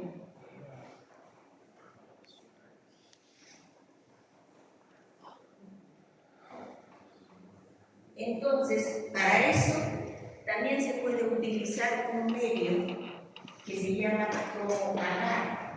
A los estudiantes ahora sí se están interesando en los medios de cultivo, como tienen que hacer sus tesis. Entonces ahora dicen, sí, voy a estudiar, voy a hacer ese trabajo. Sí, empiezan a trabajar con el dermatólogo, seleccionan a todos los pacientes con pityriasis persicolo y pueden hacer este trabajo. Este trabajo en el cromoagar y determinar qué especie es, o hacer también pruebas bioquímicas, pero con una condición, que las levaduras de Malassezia deben de ser recién aisladas, porque se les explicó que estos microorganismos tienden a cambiar de forma, cambian su fisiología, su bioquímica y los resultados no van a ser buenos. Entonces, para estudiarlo tienen que ser cepas recién aisladas. Entonces, son trabajos que hacen ahora los estudiantes, ¿no?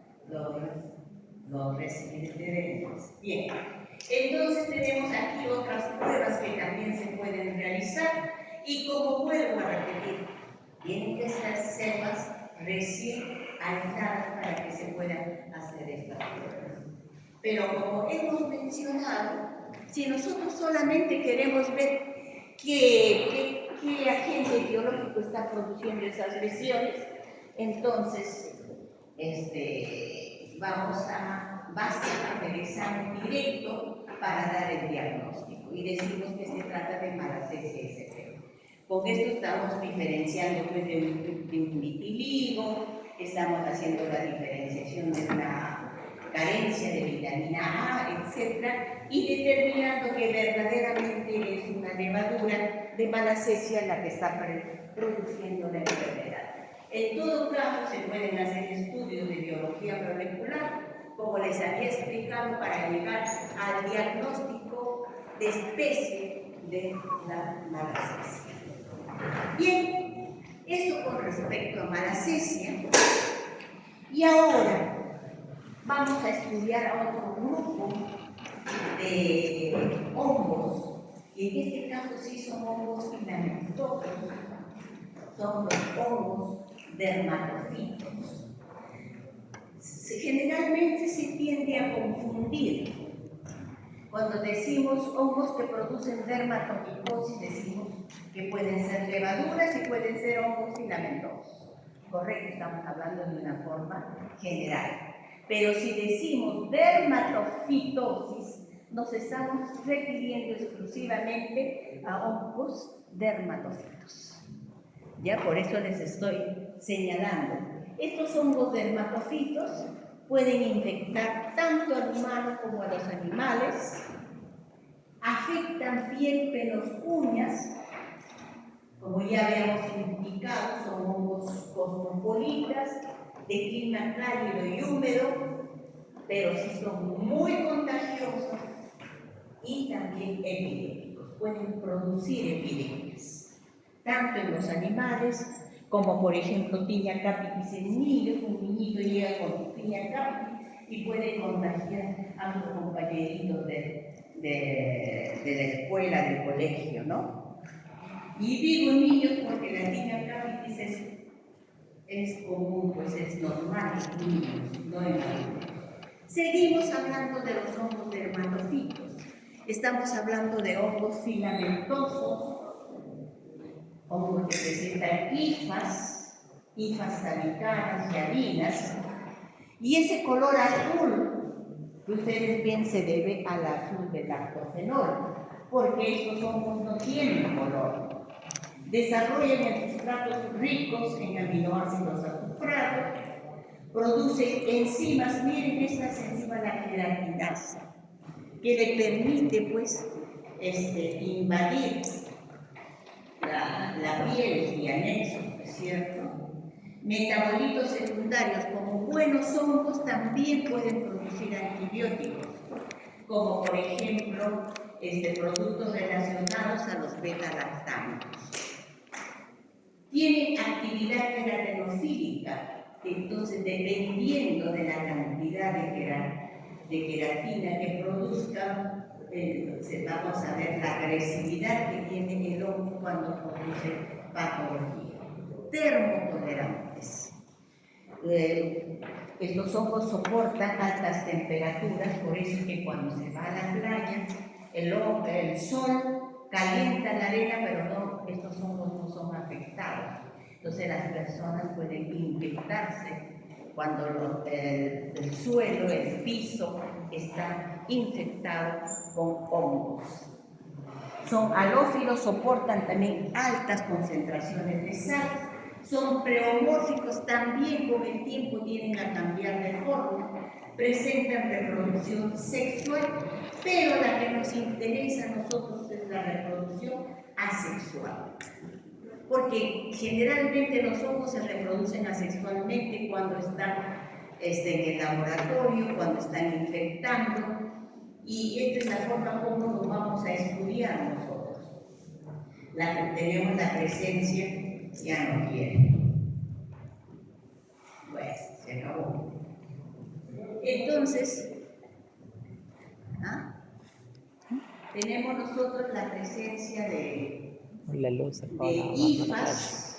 Miren ustedes esas hifas en espiral. Tenemos microponidias, esas estructuras chiquitas, pequeñitas.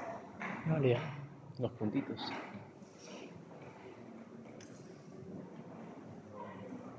La batería. La batería. No quiere nada. Eso.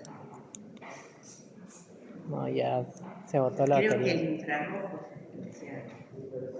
Sí, eso acabó. Ya no quiere. Se Ya. cansó. Bueno, entonces, tenemos las hifas, hay estructuras pequeñitas unicelulares que se llaman microponidias, estructuras grandes que se llaman macroponidias. Entonces, cualquiera de esas estructuras, cuando cae a un sustrato apto para su desarrollo, va a permitir que estos hongos se desarrollen con las características del hongo que le dio origen. Entonces, siempre va a tener las mismas características. Entonces, la reproducción asexual en estos hongos es la más importante. Luego, tenemos a los dermatofitos con respecto a su patogenicidad. Se dice que esta patogenicidad varía en el humano de huésped a huésped. ¿Cómo así? Existen factores, por ejemplo, genéticos. Genéticamente hay personas predispuestas a ser infectadas por hongos y hay personas genéticamente resistentes a ser infectadas por hongos. Después hay factores específicos, estamos hablando de las defensas, ¿no? De los anticuerpos, de los linfocitos, en fin, que actúan contra estos organismos y factores inespecíficos. Dentro de esto podemos hablar uno importante, es la presencia, por ejemplo, de células fagocitarias que impiden que estos hongos se instalen. Los neutrófilos son los mejores soldados que tiene el humano contra estos microorganismos. Entonces, una neutropenia estimula pues a que el individuo sea infectado por los hongos. Luego se habla de especie a especie. En este caso vamos a estudiar a los hongos. La virulencia, la patogenicidad del hongo varía de especie a especie. Hay hongos zoofílicos que infectan a los animales. Esos hongos que parasitan, que infectan a los animales, son muchos de ellos portadores sanos, que cuando infectan al humano van a producir infecciones agudas, micosis agudas e inflamatorias. Entonces, eso es característico en hongos zoofílicos, en hongos que parasitan animales y en hongos que se encuentran en la tierra. Luego hay hongos antropofílicos, que generalmente es raro que estos infecten a otros animales, en este caso la infección es de humano, de persona a persona, pero generalmente las infecciones por antropofílicos vienen a ser infecciones crónicas. ¿Bien?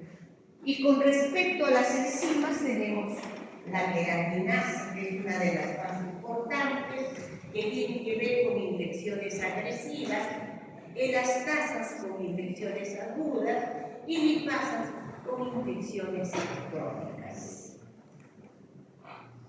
Entonces aquí tenemos un cuadrito como estos dermatofitos, por ejemplo, tienen en su estructura mananas y glicoproteínas que le permiten adherirse a las células, producir artroponinas, queratinocitos, que le permiten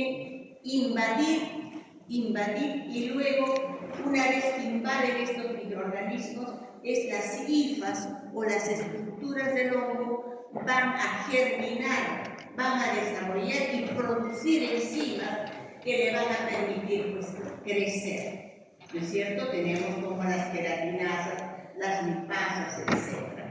Entonces, eso es característico en los dermatofitos.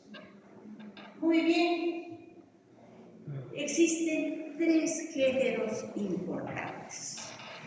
El género Trichophyton, Microsporum, del género Microsporum, y el Epidermophyton. Entonces, para recordar, Trichophyton, como dice tri, afecta piel, pelo y uñas. Y el Microsporum afecta piel y pelos. Epidermophyton generalmente afecta solamente piel. Entonces son 3 géneros importantes de dermatofitos.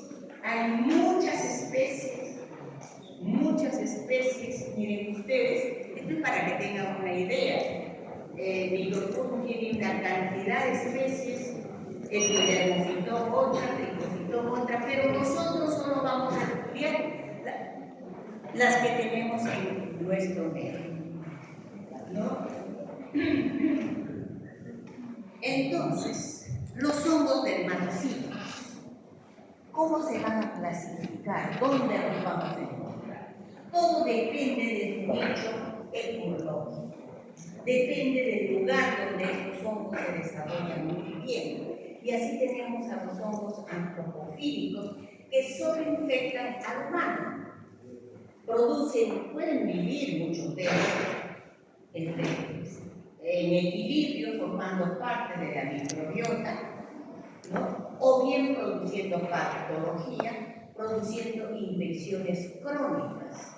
En este caso, la transmisión es interhumana y rara vez no se ve que se infecte, estos hongos que infecten a los animales. Tenemos 4 especies importantes. Tenemos al Trichophyton rum, llaman ya van conociendo a los dermatofitos más importantes. Vayan recordando el trichofito puro, Mentalofites, variedad interdigitales, epidermofitoploco y trichofitoploculas. Entonces, ya hay que ir mirando a estos hongos porque son muy importantes cuando producen patología. ¿Qué patología van a producir? Lo vamos a ver después, pero primero vamos a estudiar a los hongos zoofílicos que infectan a los animales. Ahora, la infección puede ser produciendo micosis o bien formando parte de su microbiota y se convierten en grandes portadores de sangre. Y si estos hongos infectan al humano, ya les había mencionado que van a producir micosis inflamatorias, micosis agudas. Entonces, estos hongos se van a encontrar en la piel, en el plumaje y en los pelos de estos animales. Tenemos dos especies importantes, que es el Microsporium canis. Como ya lo ven, ya se imagina dónde vamos a encontrar al Microsporium canis, en gatos y perros. Tenemos al Trichophyton mentagnofites, variedad mentagnofites, que afecta a los roedores, produce epidemias en los roedores. Entonces tenemos acá un cuadrito donde se les indica que hay muchos más, pero esos son los más importantes para nosotros. Y finalmente tenemos a los hongos geofílicos que habitan normalmente en la tierra y se nutren pues de la queratina, de escamas, pelos, de estructuras de animales inferiores que contienen queratina. Ocasionalmente infectan al humano y tenemos dos especies, que es el Microsporium gypsum y el Microsporium fulvum. Entonces tenemos dos especies importantes que pueden infectar al humano. Entonces, conociendo las fuentes donde se encuentran estos hongos, nosotros podemos estudiar ahora cuál es el mecanismo de infección. Si los microorganismos son, por ejemplo, antropofílicos, puede haber un autocontagio en la misma persona. La persona puede tener una micosis en los pies. Como estos producen mucho prurito, puede rascarse y llevar en la mano, en las uñas, y contaminar otras partes del cuerpo, de la piel, ¿cierto? O contaminar a otras personas. Entonces, en este caso hay un contacto directo, ya sea de persona a persona, un contacto directo con los animales o un contacto directo con el suelo. Ahora, la forma más común de infección viene a ser el contacto indirecto. Por ejemplo, el uso de utensilios contaminados con estos hongos, como por ejemplo elementos utilizados en peluquería, en podología, para la manicura, etcétera, tijeras, pinzas, que no son correctamente esterilizados y pueden contener hongos. Y les voy a decir que en pies, por ejemplo, el 70-80% tienen hongos en los pies. Estos hongos pueden ser asintomáticos, pero están ahí. Nosotros hacemos un estudio acá, 60-70% del grupo puede tener hongos de una forma asintomática o bien produciendo patología, ¿no es cierto? Entonces, el uso de utensilios, el uso de objetos de uso personal como medias, zapatos, ropa interior, toallas, peines. Ahora, también tenemos una forma de infectarnos en suelos contaminados, como pisos de gimnasios, pisos de las duchas. Esa es una forma muy importante, pisos de las duchas, las alfombras Las personas La tienen que piscina. quitarse los zapatos y caminar por las alfombras. Y las alfombras, pues, captan a todos los hongos y las personas pueden infectarse a través de caminar por las alfombras.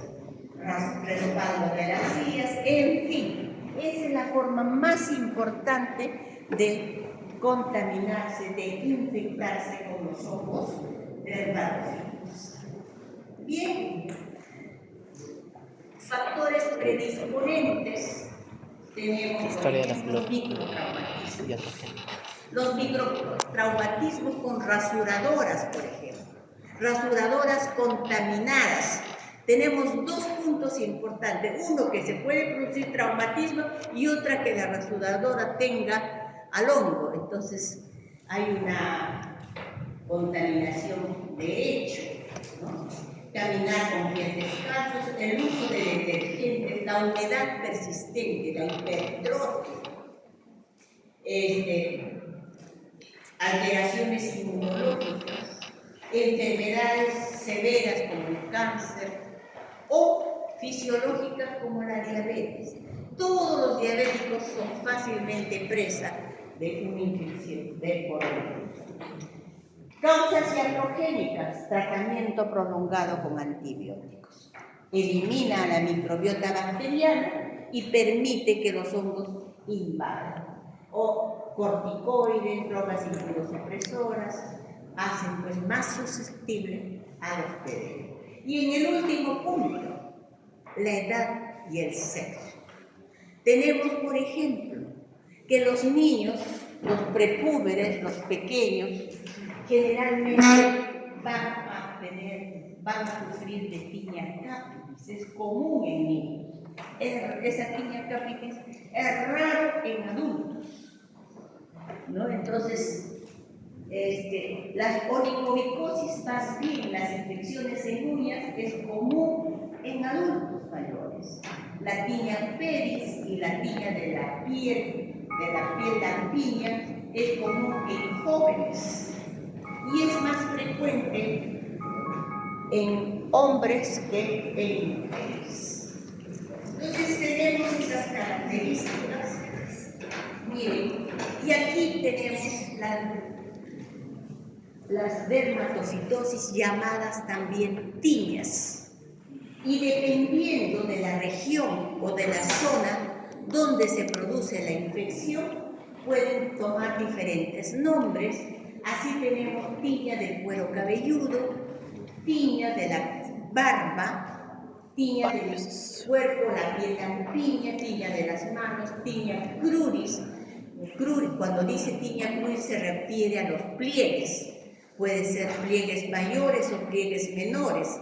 Los pliegues mayores son la región inguinocrural, la región inframamaria, ¿no? Y los pliegues menores son los espacios interdigitales.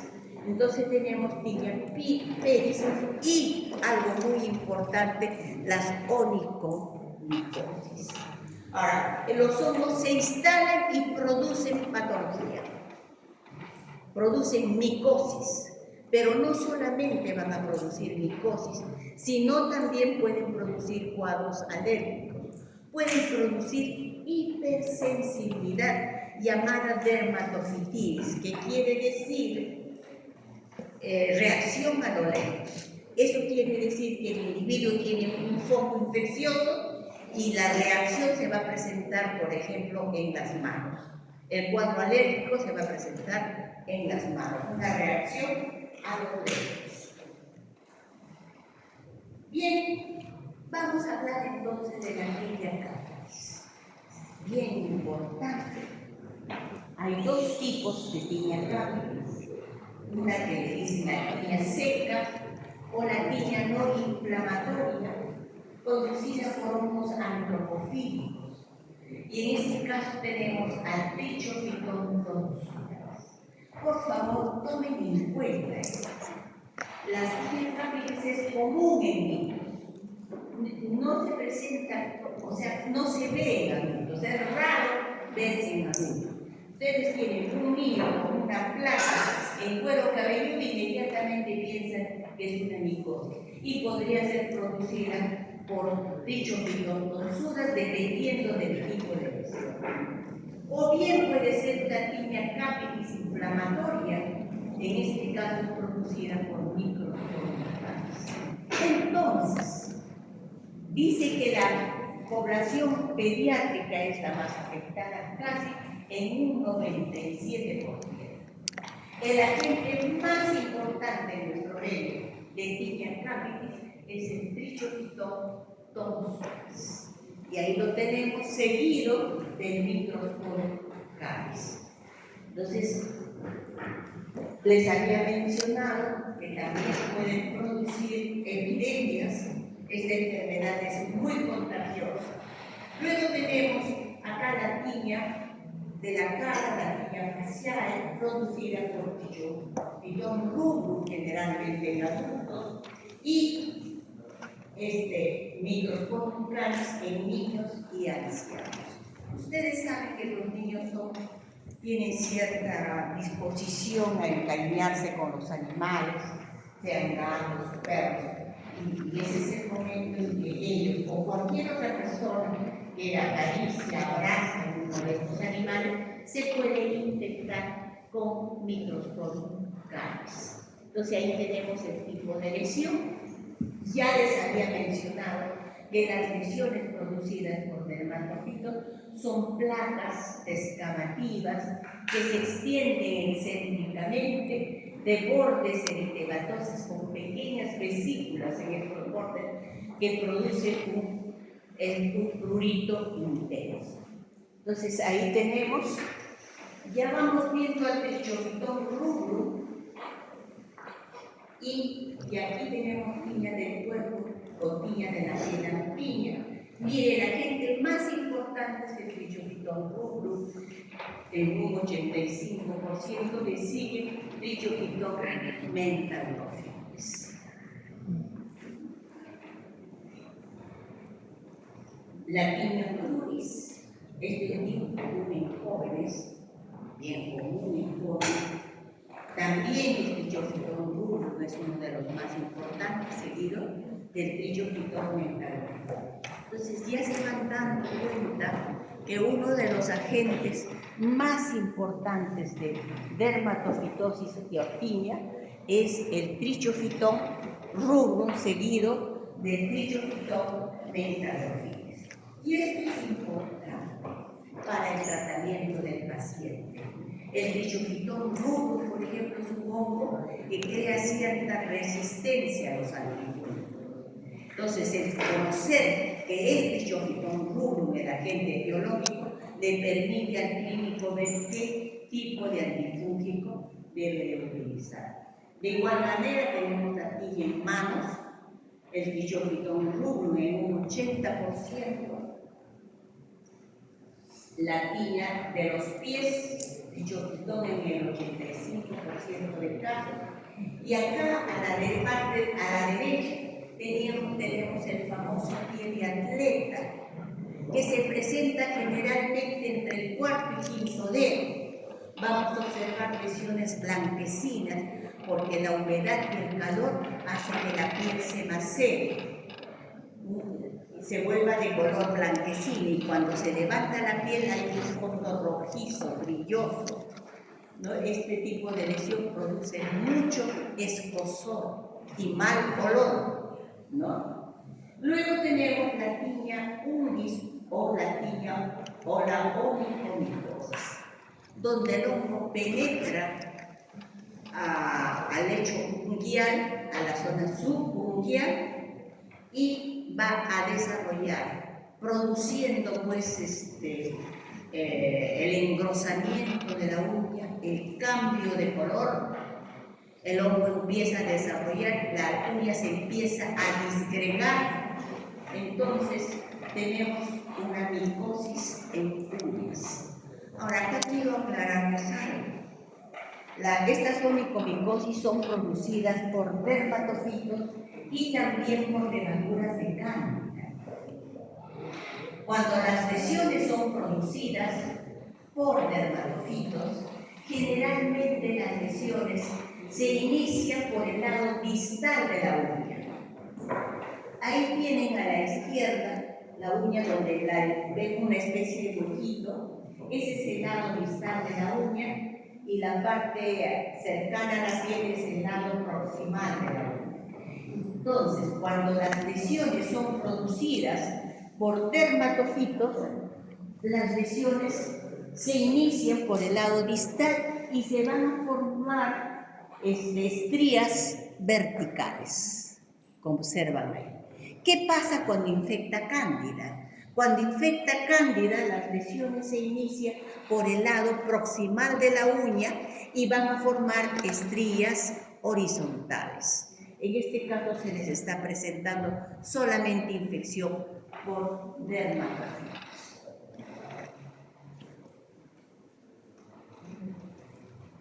Aquí tenemos un ejemplo de las formas clínicas, una lesión subunguial que se inicia en el lado distal o también puede ser en el lado lateral. Y en caso de levaduras, por ejemplo, las lesiones se inician en el lado proximal de las uñas. Ahora, esas lesiones pueden invadir toda la uña, ¿no? Entonces, la uña se ve engrosada, es friable, se disgrega fácilmente por debajo de la superficie. Sobre el lecho mundial hay un polvillo blanco, amarillento, que se disgrega con mucha facilidad. Y también tenemos la tiña, aquí esta tiña, este tipo de lesión donde se ven placas blanquecinas. Esta es una forma benigna que cura fácilmente. En los otros casos, el tratamiento tiene que ser riguroso, identificar al agente etiológico, utilizar el antifúngico adecuado y el tratamiento no es de 3-4 semanas, el tratamiento es de 4, 5, 6 meses y siendo rigurosos, no rigurosos en el tratamiento. Entonces hay muchas formas de dar tratamiento, pero se tiene que hacer. Si no se hace, hay pacientes que uno le pregunta, ¿y cuánto tiempo tiene usted este tipo de lesión? Bueno, aproximadamente 40 años, 50 años, señores ya de edad, ¿no? Entonces, las personas pueden vivir toda su vida con una onicomicosis. En cuanto a la hipersensibilidad o dermatofititis, les había dicho que esta se inicia en un foco infeccioso. Y el hongo tiende a producir, gracias a los antígenos de superficie que tiene, como las tricofitinas y glucopéptidos, van a producir inmunoglobulinas y queratinasas, que producen respuesta del ciclo. Tenemos los linfocitos TCD4. ¿Cómo se manifiestan estas lesiones? Se manifiestan generalmente en las manos de individuos. En épocas ya cuando el clima empieza a cambiar, ya se empieza a calentar en los meses de septiembre, octubre, noviembre, ya empiezan a aparecer muchas de estas lesiones. Formación de pequeñas vesículas pruriginosas que contienen un líquido transparente y estéril. Pero como producen mucho prurito, las personas tienden a rascarse y rompen las vesículas, dando lugar a que muchas de ellas adquieran pues una infección secundaria a bacterias, bacteriana o también a levaduras de carne. Entonces, ese es el tipo de lesiones. En niños el foco infeccioso generalmente es cuando tienen una lesión en cuero cabelludo. En adultos generalmente la lesión que se encuentra en los pies. Bien. Con respecto al diagnóstico, como les decía, es importante llegar al diagnóstico etiológico. Es importante, número uno, que el paciente reciba tratamiento, o el paciente no haya utilizado antifúngicos, y de ser así, estos deben de ser suspendidos. En segundo lugar, la toma de muestras, esta debe ser adecuada. Ustedes no necesariamente irán a tomar la muestra, pero en algunos casos pueden hacerlo, pero tienen que saber cómo se toma la muestra. La toma de muestra tiene que ser adecuada, si no, podemos tener falsos negativos o tener una muestra contaminada. El transporte, el manejo de la muestra, el protocolo de cómo se trabaja con la muestra, todo eso es importante. Los medios de cultivo que se van a utilizar y cómo identificar al dermatólogo. Entonces nosotros vamos a suponer que ya tenemos una muestra bien tomada, que pueden ser escamas, pelos o uñas. En este caso, como ya les he mencionado, hay que hacer un examen directo utilizando hidróxido de potasio. Ya sabemos para qué sirve el hidróxido de potasio. Luego se puede hacer un cultivo en agar-samuró glucosado, que es el medio clásico para hongos, con antibiótico. Esos dos puntos son los más importantes. Eso es lo que debemos de poner en rojo. KOH y agar-samuró glucosado más antibiótico. Eso es lo que debemos de tener en mente. Ahora, ¿qué es lo que podemos observar en un examen directo en fresco?